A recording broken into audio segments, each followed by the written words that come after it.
हृदय हरिनाम निज प्रति संगत साध किया जीवन मोक्ष सुख राम। सब धरती कागज करूं सब वन कलम कराए, सात समंदर स्याही करूं सतगुरु गुण लिखा न जाए।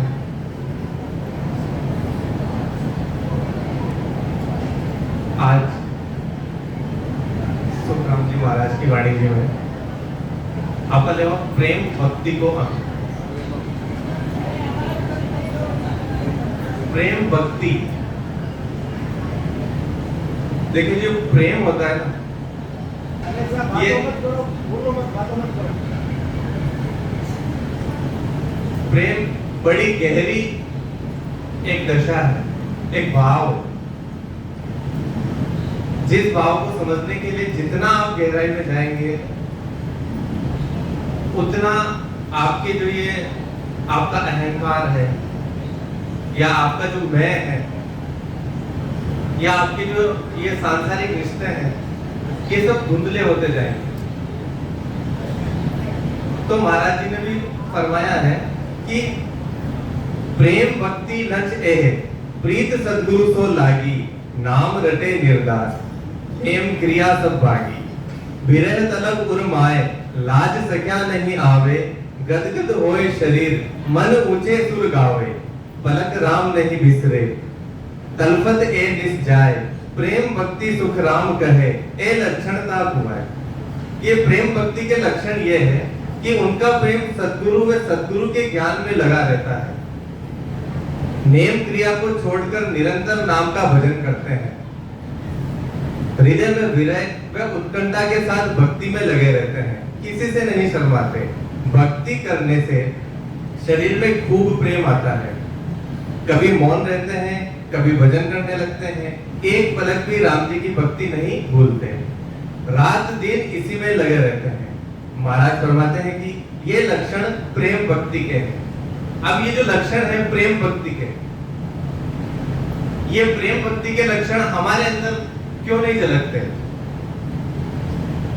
हम भी महाराज जी की वाणी जी पढ़ रहे हैं, सब कर रहे हैं, लेकिन फिर भी ये प्रेम हमारे भीतर क्यों नहीं झलक रहा है?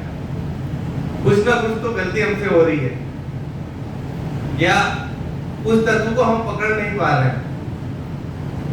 तो महाराज जी ने साफ साफ शब्दों के अंदर बताया है कि इस शरीर की रोम रोम रोमावली के अंदर से प्रेम बहना चाहिए। अब ये प्रेम तत्व आपके भीतर से बहेगा कैसे? देखिए, ये गहरा विज्ञान है। हमें प्रेम कैसे होता है? जैसे एक माता अपने पुत्र को प्रेम करती है, पिता अपने पुत्र को करता है।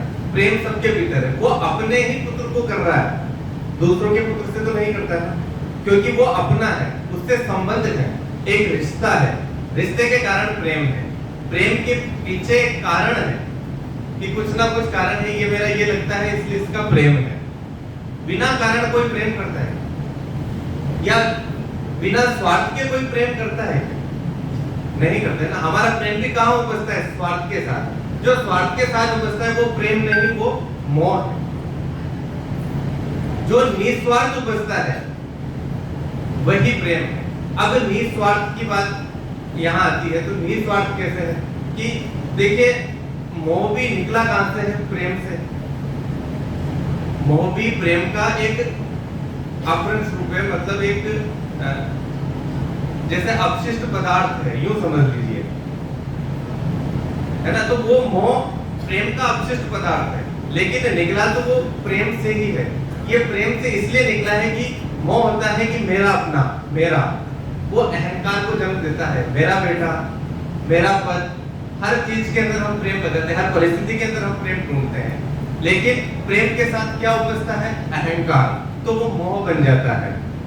अब इस मोह को छोड़ना है तो आपको समझना होगा कि परमात्मा ने इतनी शानदार व्यवस्था कर रखी है कि महाराज जी ने जो अपने को ज्ञान बताया है श्वास उश्वास की सुमिरन का। अब श्वास उश्वास का सुमिरन स्मरण करना है हमें, श्वास आती श्वास में और जाती सांस में। किसका स्मरण करना है? राम का। राम, हमने एक नाम दे दिया परमात्मा को, राम।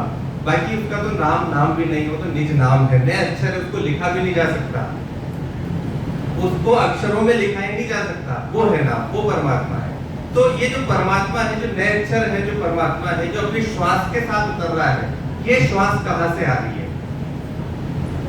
ये श्वास आ रही है इन पेड़ पौधों से, ऑक्सीजन आ रही है इन पेड़ पौधों से, और हम छोड़ रहे हैं कार्बन डाइऑक्साइड, और वो कार्बन डाइऑक्साइड कौन ले रहा है? ये पेड़ पौधे। तो हम दोनों के बीच में एक गहरा संबंध है। इस मानव देह का जो सबसे करीबी रिश्तेदार है, वो रिश्तेदार कौन है? वो रिश्तेदार है ये पेड़ पौधे, प्रकृति। तो क्या हमने कभी इनके प्रति प्रेम दिखाया है? जब हम कहते हैं कि कण कण में परमात्मा है, तो क्या हमने उस परमात्मा के प्रति प्रेम दिखाया है? नहीं दिखाया है। तो शुरुआत हमें इस श्वास से करनी पड़ेगी कि आती श्वास और जाती श्वास के अंदर हमारे भीतर से प्रेम बने, हम प्रेम ग्रहण करें, हम प्रेम ही छोड़ें। अब प्रेम ग्रहण करना और प्रेम ही छोड़ना, ये कैसे होगा? आप चलते हैं सड़क पर, कई सारे पेड़ दिखते हैं, अब उनसे जो संवाद आप नहीं कर सकते, क्योंकि पेड़ बोलते नहीं है, निर्जीव चीजें कोई बोलती नहीं है। पेड़ों में जीव है, लेकिन जो अपन कह रहे हैं ना कण कण में, यानी कि निर्जीव चीजों के अंदर भी परमात्मा है, तो वो भी नहीं बोलते, लेकिन उनके अंदर एक स्पंदन होता है। आज का विज्ञान कहता है, क्वांटम फिजिक्स कहती है कि हर चीज स्पंदित हो रही है। विज्ञान अब तलाश रहा है, लेकिन महाराज जी ने काफी समय पहले समझा दिया था। तो हर चीज अगर स्पंदन कर रही है, हमारे भीतर हमारा शरीर भी स्पंदित कर रहा है, तो एक भाषा होती है मौन की भाषा। जो हमारे भीतर चल रहा है वही इन सब के भीतर चल रहा है, जो हम बांटेंगे वही हमारे ऊपर लौट के आएगा। तो आप चलते हैं, कदम रखते हैं, धरती के ऊपर कदम रखें तो प्रेम से रखें। आप कोई पेड़ देखते हैं, उसके करीब उसकी तरफ प्रेम प्रवाहित करें, प्रेम की तरंगे उसे दें, क्योंकि वही तरंगे श्वास के माध्यम से आपके भीतर लौट के आए, और उस प्रेम के साथ ही परमात्मा लौट के आएगा।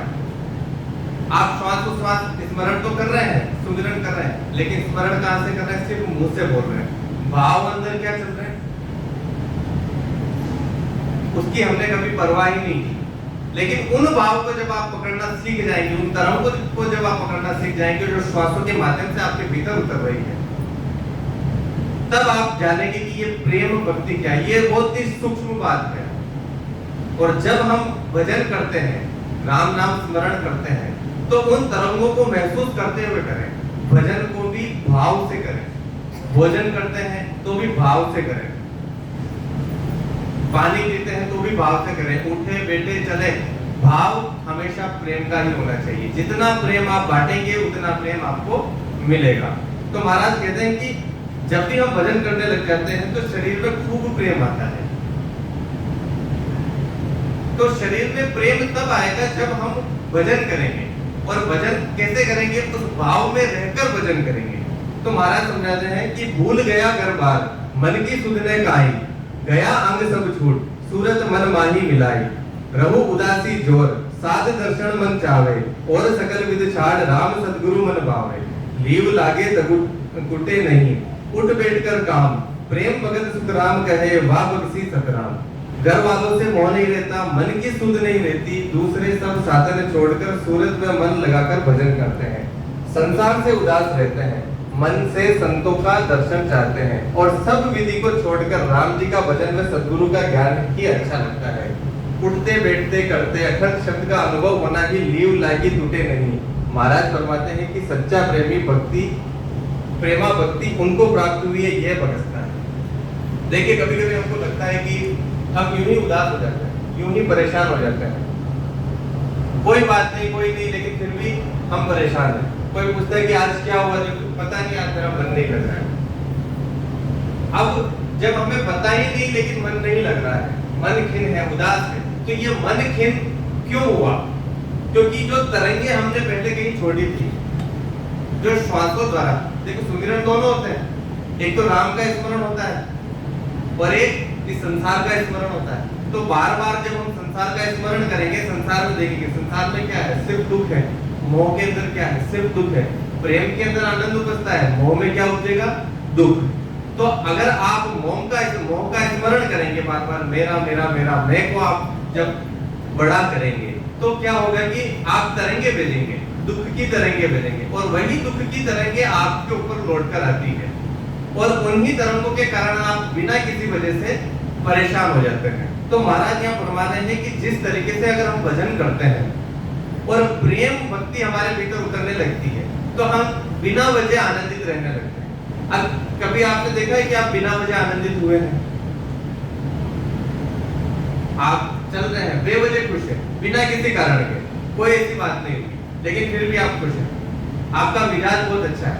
आप घर के अंदर रहते हैं, घर के परिवार के अंदर अगर 20 लोग हैं या आसपास के रिश्तेदार खूब है, लेकिन उन रिश्तेदारों के अंदर एक व्यक्ति जो हमेशा हंसता रहता है, आनंदित रहता है, मस्त रहता है, तो उसके पास सभी आकर बैठते हैं। लेकिन वही एक व्यक्ति होता है जो हमेशा चिड़चिड़ा रहता है, गुस्सा करता है, उसके पास आकर कोई नहीं बैठना चाहता। होता है ना ये सभी? कौन बैठना चाहेगा उनके पास? नहीं आता है, भले हमारे अपने हो, लेकिन फिर भी कहते हैं यार इनके पास नहीं बैठना है, ये तो ऐसे ही है, क्योंकि उन्होंने तरंगी ये छोड़ी है और वही तरंगे उनके पास लौट कर आ रही है। तो जब हम प्रेम छोड़ेंगे तो आपके पास ऑटोमेटिक पूरे संसार से प्रेम बरसने लगेगा। ये संसार का नियम है। तो प्रेम कैसे छोड़ना है? प्रेम छोड़ना है अपने को, प्रेम देना है।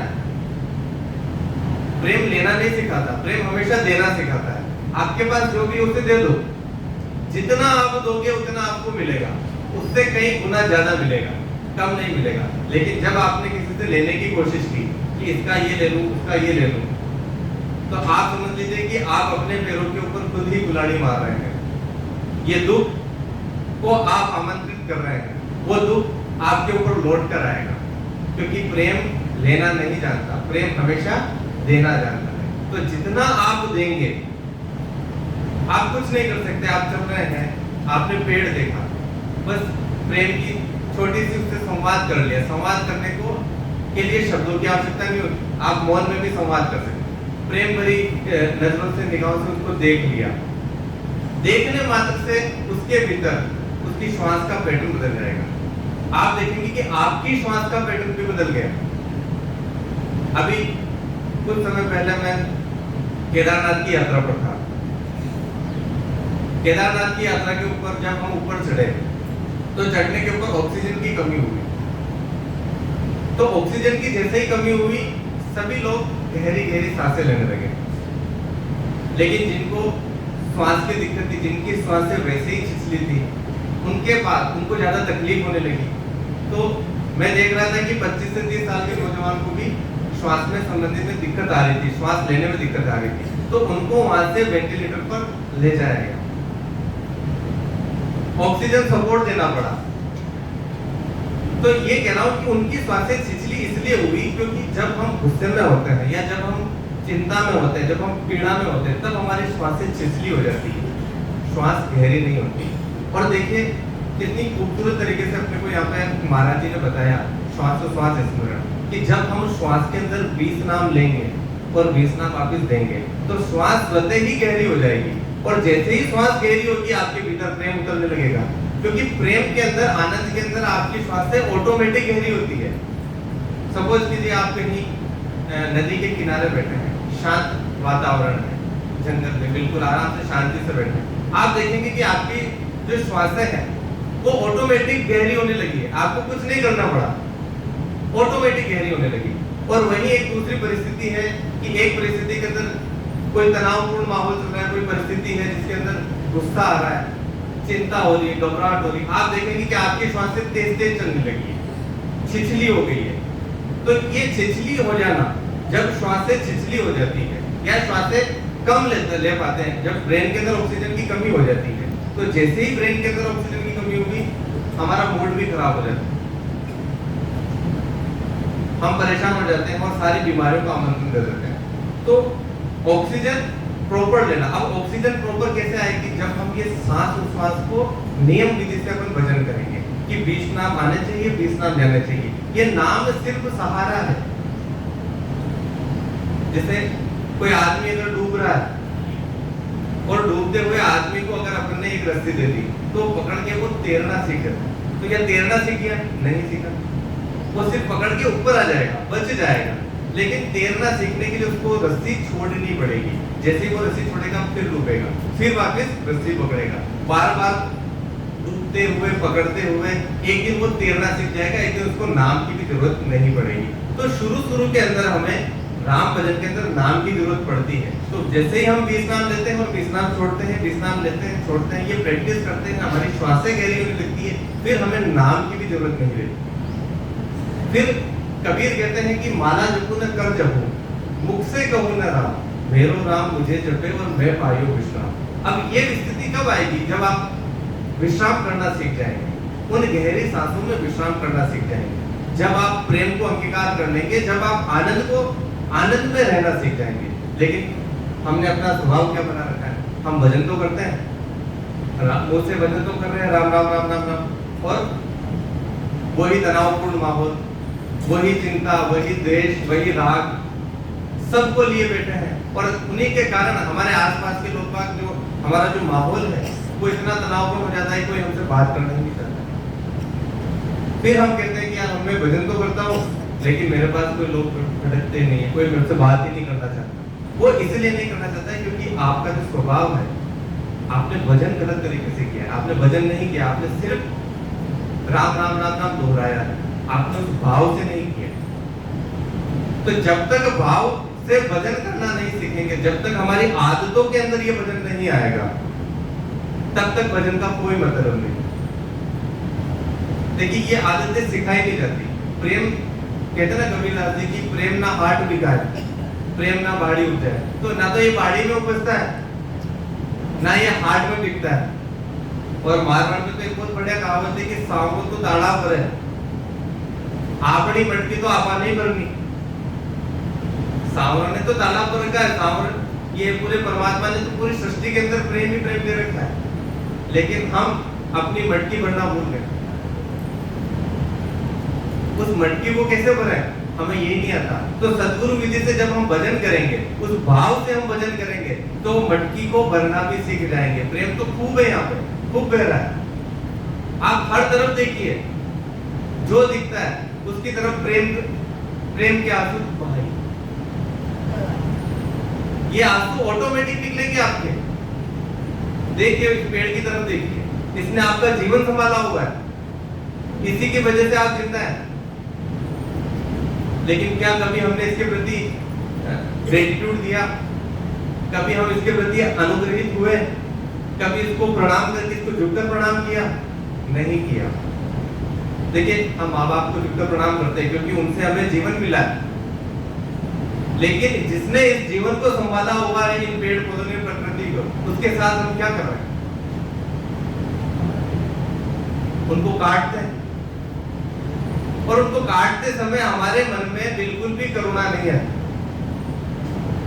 ये करुणा का भाव उपजाना पड़ेगा, ये प्रेम का भाव उपजाना पड़ेगा। हर पेड़ पौधे के अंदर अपने को परमात्मा देखना पड़ेगा कि देखिए परमात्मा तो सबके अंदर है। कबीरदास जी कहते हैं ना कि चोरों के संग चोरी करता, बदमाशों में भेड़ो तू, चोरी करके तू बच जावे, पकड़ने वाला तू कर तू। तो इस संसार में आप जो भी देखेंगे, जहां भी आपकी नजर जाएगी, सबके भीतर परमात्मा बैठा हुआ है और सब परमात्मा करवा रहा है। जैसे हमारे भाव होंगे वैसे हमारी नीति बन जाएगी, जैसे हमारे कर्म होंगे वैसे हमारी बन जाएगी। लेकिन हम तय नहीं कर पा रहे कि हमें करना क्या है। तो सद्गुरु विधि से जब हम भजन करते हैं, उस भाव के साथ भजन करते हैं, तो ये करुणा ऑटोमेटिक उपजती है, श्वास गहरी होने लगती है। आप चलो तो प्रेम से चलो, उठो तो प्रेम से उठो, बोलो तो प्रेम से बोलो, बाकी मौन हो जाओ। ये पेड़ पौधे, प्रकृति, ये आपकी मौन की भाषा समझते हैं। कभी पेड़ के पास जाकर बैठो, कुछ मत दो, नहीं छू सकते मत छुओ, लेकिन उसके पास जाकर बैठो और अपने मन से उसको, मन के अंदर ही ग्रेटिट्यूड दो, उसको अनुग्रहित करो कि आज आपकी वजह से मेरा जीवन संभला हुआ है। आज ये ऑक्सीजन की कमी जब मैं ऊपर गया था तब मुझे महसूस हुई कि वहां प्रकृति नहीं थी, बर्फ पड़ती है, बर्फ पड़ती है तो पेड़ पौधे नहीं हो पाते। और जब हम रात में ट्रेकिंग कर रहे थे, रात में चल रहे थे, तो रात में क्या होता है कि पेड़ पौधे भी अपनी ऑक्सीजन देना बंद कर देते हैं, वो सिर्फ कार्बन डाइऑक्साइड छोड़ते हैं। तो पूरे वातावरण के अंदर कार्बन डाइऑक्साइड थी, तो वहां पता चला कि श्वास की कीमत क्या है। और देखिए परमात्मा ने जगह भी कहां चुनी, ये सिखाने के लिए चुनी कि आप आइए, आप श्वास और श्वास का महत्व समझें कि जो प्रैक्टिस आपको यहाँ रहकर करनी थी, यहाँ पे इजीली आपको श्वास मिल रही है, श्वास आ रही है, श्वास जा रही है, लेकिन हमने श्वास की परवाह ही नहीं की। तो महाराज ने समझाने के लिए कहा कि आधी श्वास में भी विश्राम लो, जाती श्वास में भी विश्राम लो, और सद्गुरु विधि से भजन करो। आपकी श्वास से ऑटोमेटिक गहरी होने लगेगी, और जैसे ही श्वास से गहरी होने लगेगी आपको वहां ऑक्सीजन की कमी भी नहीं होगी। पापा जी के साथ मैं आदि कैलाश पर्वत गया। आदि कैलाश पर्वत केदारनाथ से लगभग 2 गुनी ऊंचाई पर है, यानी केदारनाथ तो 11,000 फीट के ऊपर है और आदि कैलाश 19,000 फीट पर है। और उस 19,000 फीट के ऊपर ऑक्सीजन की भयंकर कमी होती है। पापा जी की उम्र 75 से 80 साल के बीच में है, एग्जैक्ट मुझे नहीं पता, पर उस उम्र के अंदर भी इन्हें ऑक्सीजन की जरा भी कमी नहीं हुई। क्यों नहीं हुई? क्योंकि ये भजन करते, ये सद्गुरु विधि द्वारा भजन करते हैं। तो भजनार्थी अगर मान लो उस ऊंचाई पर भी जाएगा ना, तो वहां भी उनको ऑक्सीजन की कमी नहीं होगी। यहाँ केदारनाथ के ऊपर खच्चर पर लोग जा रहे हैं। अब देखिए उनकी संवेदना देखिए। हम केदारनाथ की जब हमने यात्रा की तो पैदल हमने यात्रा की और वहां देखा कि बहुत ज्यादा भीड़ थी, तो हमने दर्शन नहीं किए। और जब आ रहा था तो मैंने देखा कि एक खच्चर की आंखों में आंसू थे, और जब मैंने देखा कि सब खच्चर की आंखों में आंसू थे और एक खच्चर मर चुका था। मरने के बाद उसको घसीट कर ले जाया जा रहा था और घसीट कर उसको खाई में डाला। जरा भी संवेदना नहीं। आप कैसी यात्रा कर रहे हैं? आप यात्राएं मत करिए। अगर उनके ऊपर बैठकर जाना है तो आप यात्राएं मत करिए, यात्रा आपके लिए नहीं बनी है। उस दृश्य को देखने के बाद मेरे मुंह में एक निवाला भी नहीं गया। मैं केदारनाथ से भूखा ही वापस आया। एक दिन तक, पूरे दिन पर मैंने कुछ भी नहीं खाया, क्योंकि अगर मैं एक बिस्किट भी खाता हूं तो वो खच्चर के ऊपर लटकर आया है। अब किसी को पीड़ा देकर मैं कैसे बिस्किट खाता? ये तो मेरे सद्गुरु ने नहीं सिखाया। तो ये करुणा कब उपजती है? ये करुणा, ये दृष्टि कब आती है? ये दृष्टि जब आती है जब अपन सत्संग करते हैं, जब हम सद्गुरु विधि द्वारा भजन करते हैं। तो ये भाव उत्पन्न करना पड़ता है, अनुभव करना पड़ता है। अब हम लिखा लिखी की तो बात है नहीं कि अपने सत्संग कर ली, लिखा हुआ है, महाराज जी लिख के चले गए तो हमें अनुभव हो गया, ऐसा नहीं होगा। हमें अनुभव करना पड़ेगा, हमें उसकी गहराई तक जाना पड़ेगा। आज जैसे मैं लिखकर आपको दे दूं कि आपको गाड़ी चलाना नहीं आता, और मैंने आपको पूरी बात लिखकर दे दी कि ऐसे एक्सीलरेट करना है, ऐसे क्लच दबाना है, ऐसे गियर डालना है, ऐसे ब्रेक लगवाना है, और आपने उसको पढ़ लिया, अच्छा कंटेस्ट याद कर लिया, तो क्या आप गाड़ी चलाना सीख जाएंगे? आप स्टीयरिंग पर बैठते एक्सीडेंट कर देंगे, क्योंकि आपके अनुभव में ही नहीं है। तो जब तक हम अनुभव में नहीं लेंगे, जब तक इसको सद्गुरु विधि द्वारा भजन करके अनुभव में नहीं लेंगे कि हमारे अनुभव कैसे बदल रहे हैं। हम भजन तो करते हैं क्योंकि लिखा हुआ है कि इस तरीके से भजन करना है, हम उस तरीके से भजन तो कर रहे हैं, लेकिन अनुभव में नहीं उतर रहे हैं। अनुभव में क्यों नहीं उतर रहा है? क्योंकि हमारे भीतर से प्रेम ही नहीं बह रहा है। हम भजन कर रहे हैं, हम गुस्सा कर रहे हैं, हम भजन कर रहे हैं, हम चिड़चिड़े हो रहे हैं, हम भजन कर रहे हैं फिर भी संसार हमसे नहीं छूट रहा, हम भजन कर रहे हैं फिर भी मेरा मैं नहीं जा रहा, हमारा अहंकार खत्म नहीं हो रहा। तो ये भजन सही नहीं है, हम गलत दिशा में भजन कर रहे हैं।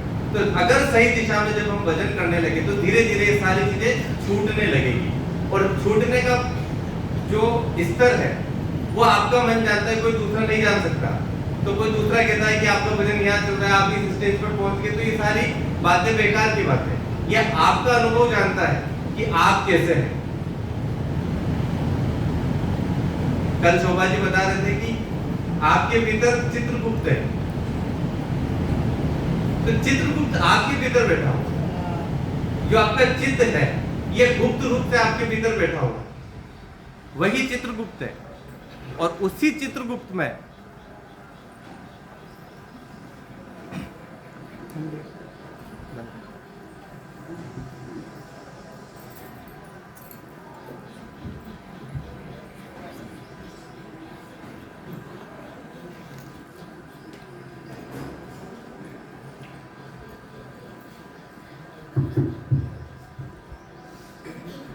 तो जो ये चित्रगुप्त है ये आपके भीतर बैठा हुआ है, ये हमेशा लेखा जोखा कर रहा है। अब लेखा जोखा करने वाला कौन है? हम के हो। तो हमें पता है कि हमारा स्तर कितना है, हमारा गुस्सा कितना कम हुआ, हमारी चिंताएं, हमारे दुख कितने कम हुए। क्योंकि देखिए भजन करने वाले के जीवन में दुख तो रहता ही नहीं है, क्योंकि दुख किसके आएंगे? दुख आएंगे मैं के। जब तक ये मैं है उसे दुख है, मैं तो हूं नहीं, मैं तो देखने वाला हूं, पीछे देखने वाला। दृष्टा कौन है? वो पीछे है, देख रहा है सबको, इन परिस्थितियों को देख रहा है, ये सब चल रहा है कि दुख हो रहा है। अभी सुबह मुझे किसी ने पूछा कि आपका नाम क्या है, मैंने कहा कि मेरा संसारिक नाम संदीप, इस संसार में मेरा नाम संदीप है, बाकी मुझे राम कहते हैं। तो सब राम है, गट में राम है, सबका नाम क्या है? राम है। अब हमारी पहचान क्या है? राम है। लेकिन ये जो नाम हमें मिला हुआ ना, मेरा नाम संदीप है, तो अब मैं इस नाम को बड़ा करने के लिए लग जाता हूं। मेरी सारी चेतना कहां जाती है? इस नाम को बड़ा करने में। जबकि नाम कौन सा बड़ा होना चाहिए था? ये राम का नाम बड़ा होना चाहिए था। ये देखने वाला दृष्टा, ये परमात्मा, इसको बड़ा करना था। क्या हम परमात्मा से बड़े हो गए? तो जब हम परमात्मा से बड़े होने लगते हैं, अपने नाम को बढ़ाने लगते हैं, अपने नाम की परवाह करने लगते हैं, तब हमारे जीवन में दुख आता है। किसी ने कुछ कह दिया, किसी ने कोई अपशब्द बोल दिए, कब तक हम उनको लेकर चलते हैं? हम नहीं भूलते, कभी नहीं भूलते। और जब भी वो अपशब्द याद आते तब मन में दुख उपजता है। तो किसको बोले थे ये शब्द? ये शब्द जो बोले गए वो किसको बोले थे? इस नाम को बोले गए थे। तो ये जाने, इसका काम जाने, आप क्यों दुखी होते? आप तो राम हो ना, आप तो देखने वाले हो, आप क्यों दुखी होते हो? लेकिन हम दुखी होते जाते हैं, तो हम इस लूप में फंस चुके हैं। तो जब तक हम ये नहीं देख पाएंगे कि मेरे भीतर परमात्मा बैठा हुआ है, उस परमात्मा से जब तक हम पहचान नहीं कर पाएंगे, तब तक हमारे जीवन में दुख बना रहेगा। अब इस परमात्मा की पहचान कैसे की जाए? देखिए, ये जो मेरा शरीर है, क्या ये मैं शरीर हूं? नहीं। ये जो मेरा मन है, क्या ये मैं मन हूं? नहीं। मैं शरीर और मन से परे हूं, शरीर और मन से परे हूं। अब शरीर और मन से परे कैसे हूं? देखिए, इन आंखों से मैं सबको देख रहा हूं, आंखों से देख रहा हूं। अब यही आंखें अगर मैं दान करके किसी और को दे दूं, तो देखने वाला बदल जाएगा, आंखें तो वही रहेगी ना, देखने वाला बदल गया। अब ये देखने वाला कौन है? शरीर मरता है लेकिन आंखें नहीं मरती। जब मृत्यु होगी ना, तो आंखें नहीं मरेगी, मृत्यु के बाद आंखें दान कर दी जाती है, वही आंखों से कोई दूसरा देखता है, आंखें जिंदा रहती है। तो आंखें नहीं देख रही है, देखने वाला तो कोई और है, और जो कोई और है वो सबके भीतर है, एक सा है। अब उससे पहचान आपकी करनी। आपका नाम क्या है? मेरा नाम राम है। हमने उस परमात्मा को एक नाम दे दिया, राम, जबकि वो तो निज नाम है। निज नाम का अर्थ होता है मेरा खुद का नाम, निजी नाम। निज यानी मेरा अपना। तो निज, आपका अपना नाम क्या है? आप बड़े गर्व से अपना नाम लेते कि मेरा नाम ये है, मेरा नाम वो है। लेकिन कभी आपने उस परमात्मा को गर्व से बताया कि मैं परमात्मा हूं? कहते हैं ना अहम ब्रह्मास्मि। अब कहते हैं कि यार ये खुद को ही परमात्मा बोल रहा है, यानी ये तो सबसे बड़ा अहंकारी हो गया।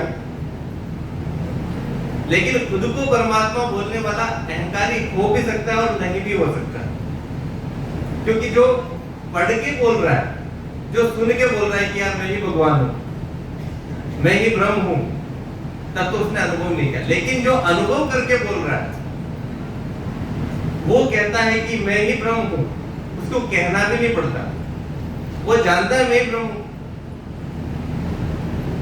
अब उसे कहने की क्या जरूरत? लेकिन जो घोषणा करता है कि अहम ब्रह्मास्मि, कि मैं ही ब्रह्म हूं, यानी कि अभी तक उसका अहंकार नहीं गया। अहंकार ने अपने कपड़े बदले। पहले जो अहंकार सांसारिक था, अब वो सात्विक हो गया, अब वो अहंकार ज्ञानी हो गया, अब उस ज्ञान का अहंकार आ गया। और ज्ञान कहां से? किताबों से पढ़कर, अनुभव से नहीं आया। किताबों से पढ़कर ज्ञान आया, लेकिन जो अनुभव से बोलता है उन्हें किताबों की कहां जरूरत है। कबीरदास जी कहते हैं, अपने सुखराम जी महाराज कहते हैं कि सब वन कलम कराए, सब धरती कागज करो, सब वन कलम कराए, सतगुरु गुण लिखाने लगे। अब आप देखिए कि भले पूरी धरती के जितने भी पेड़ हैं उनका कागज बना लो और पूरी जितनी भी साई है उसको लिख दो, जितने भी समुद्र उनकी साई बना लो, फिर भी सतगुरु गुण नहीं लिखा जा सकता। अब ये सतगुरु गुण क्यों नहीं लिखा जा रहा? क्योंकि ये अनुभव की बात है, कैसे बताओगे कि आपने कैसा महसूस किया? आप कैसे बताओगे? अभी हमने दूध जलेबी खाई, जलेबी कैसी थी? मीठी थी। दूध कैसा था? दूध भी मीठा था। क्या दोनों का स्वाद एक सा था? आप कहने को तो कह रहे हो कि मीठा था, लेकिन दोनों का स्वाद एक जैसा था क्या? स्वाद दोनों का अलग था। वो अनुभव के अंदर है, उस अनुभव को बताया नहीं जा सकता, और बताया तो वो झूठ होगा। लेकिन फिर भी महाराज जी ने वाणी जी के माध्यम से आपको बताया। अब ये भी वाणी जी है। वाणी का अर्थ क्या होता है? वाणी का अर्थ होता है कहना, बोलना, लिखना नहीं होता। लेकिन हमने लिख दिया। हम क्या है? हंसा चला गया, पीछे कौन रह गए? हम जैसे मूर्ख। हम मूर्खों ने लिख लिया, हम लिखकर चल रहे हैं। ये अनुभव करने की बात है। लिखने को तो आप पकड़ लो, लिखने को आप समझ लो, समझने के बाद अनुभव करो। हम अनुभव नहीं करते, हम सिर्फ लिखे हुए को पढ़ लेते हैं और हम जानते हैं कि हमने अनुभव कर लिया। तो लिखा लिखी की बात नहीं है। महाराज जी समझा रहे कि साथ साथ में सद्गुरु विधि द्वारा भजन करो। हर बात में खोल खोल के बता दिया। इतना अच्छा आध्यात्मिक ज्ञान आपको कहीं नहीं मिलने वाला। जो ज्ञान यहाँ मिल रहा है, जो ज्ञान कबीरदास जी की वाणी में है, दादू जी की वाणी में है, दरियाव जी की वाणी में, सुखराम जी महाराज जी की वाणी में है, ये ज्ञान आपको इस धरती पर कहीं नहीं मिलने वाला। लेकिन इस ज्ञान को भी सिर्फ हमने पकड़ना सीख लिया, इसको अनुभव नहीं किया, तो हमारा जीवन बेकार। हमने सद्गुरु विधि द्वारा भजन नहीं किया तो हमारा जीवन बेकार है। तो सद्गुरु विधि द्वारा भजन करो और अपने भीतर उस प्रेम को बढ़ते हुए, खिलते हुए देखो। ये प्रेम और आनंद का जो फूल है आपके भीतर जब खिलेगा, तब आप देखेंगे कि आपके भीतर आपके जो दुख थे वो विदा होने लगे। अब आपको कोई चिंता नहीं घेरती। जब आप जानते हैं कि यार ये दुख मेरे नहीं है, ये तो इस शरीर के हैं, इनसे तो परमात्मा भी नहीं छूट पाया। कृष्ण भगवान अवतार लेकर आ गए, उनके जीवन में कितने दुख थे, लेकिन उनके पास एक चीज थी, आनंद, जिसको उन्होंने कभी नहीं खोया। कृष्ण भगवान जितने दुख अगर हमारे जीवन में आ जाए तो हम एक दिन नहीं रुक सकते,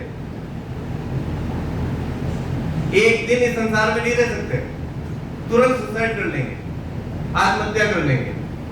लेकिन वो व्यक्ति बांसुरी बजा रहा है, लास्ट में पूरा वंश खत्म हो रहा है, सब आपस में लड़ रहे हैं, कट रहे हैं, मर रहे हैं, वो देख रहे हैं और बैठे बैठे बांसुरी बजा रहे हैं। घर में छोटी सी लड़ाई हो जाती ना, छोटी सी कोई तू में हो जाती है, बोलचाल हो जाती है, हमारा दिमाग खराब हो जाता है, लेकर बैठ जाते हैं। और उन्होंने तो पूरा वंश ही खत्म कर दिया, और फिर भी मुस्कान से बांसुरी बजा रहे, बांसुरी बजाते बजाते तीर लग जाता है, तो मृत्यु को भी स्वीकार करते हैं हंसते हंसते।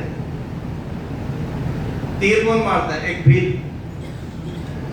भील आता है, अरे मैंने देखा था कोई जानवर पानी पी रहा है, तो शब्द वेदी बाण चला दिया, शब्द वेदी बाण से कृष्ण भगवान को लग गया, कृष्ण भगवान की एड़ी में जा लगा, तो कृष्ण भगवान के पास आकर रोता है कि ये मेरे से बहुत बड़ी गलती होगी, मैंने जाना नहीं, मैंने देखा कोई जानवर पानी पी रहा है, शिकार की दृष्टि से मैंने तीर चला दिया और तीर आपको लग गया, प्रभु मेरे से तो बहुत बड़ी गलती होगी।